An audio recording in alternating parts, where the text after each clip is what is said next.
warahmatullahi wabarakatuh. Saya Asima Asila dari semester 4. Di sini saya akan mempresentasikan makalah saya yang berjudul Kasus Rafael Alun Trisambodo. Kasus ini terjadi pada tahun 2023. Rafael adalah mantan pejabat, tetapi anehnya ia memiliki kekayaan hingga 56 miliar. Gajinya tidak banyak, tetapi kekayaan yang ia miliki sangat banyak. Kasus ini terbongkar setelah anaknya Mario Dendi viral karena menganiaya orang.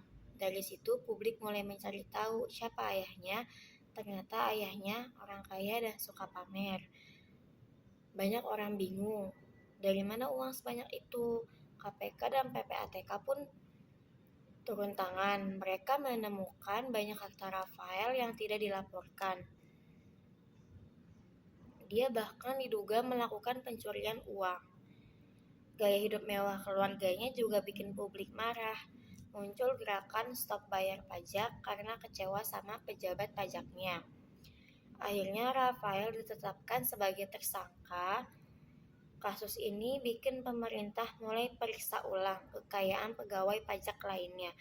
Pelajaran dari kasus ini, pentingnya transparansi pejabat. Gaya hidup mewah bisa jadi sinyal bahaya, dan kita harus terus kritis. Kasus ini juga bikin masyarakat sadar pentingnya mengawasi pejabat publik. Bukan cuma KPK, tapi kita sebagai rakyat juga punya peran. Kita harus peduli dan berani bersuara saat melihat kejanggalan.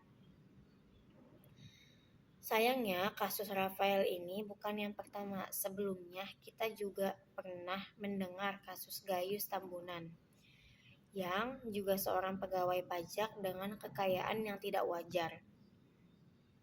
Dari situ, kita tahu korupsi bisa terus terjadi kalau tidak ada pengawasan yang serius dan berkelanjutan. Kasus seperti ini menunjukkan bahwa sistem pengawasan internal di instansi pemerintah masih lemah. Ada banyak celah yang memungkinkan penyalahgunaan wewenang, mulai dari laporan kekayaan yang tidak dicek secara mendalam hingga budaya tutup mata di antara sesama pegawai. Yang lebih menyedihkan, korupsi ini bukan sekedar soal uang, tapi soal kepercayaan. Ketika seorang pejabat publik menyalahgunakan jabatannya untuk memperkaya diri sendiri, kepercayaan rakyat pada negara ikut hancur. Masyarakat jadi ragu untuk patuh bayar pajak, bahkan muncul gerakan-gerakan protes di media sosial. Dalam demokrasi, suara rakyat itu penting, dan sekarang kita punya kekuatan lewat media digital.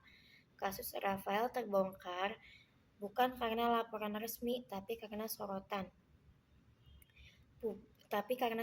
publik yang terus mendesak transparansi. Ini bukti bahwa masyarakat punya peran besar dalam menjaga integritas negara.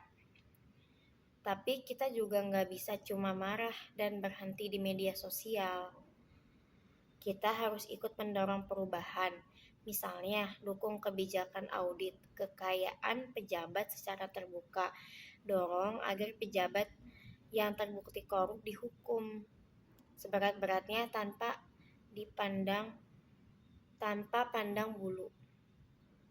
Pendidikan anti korupsi juga harus terus dikuatkan, gak cuma di kalangan pejabat, tapi juga sejak bangku sekolah, supaya generasi muda paham bahwa kekuasaan itu amanahnya bukan peluang untuk memperkaya diri. Dan kita juga harus introspeksi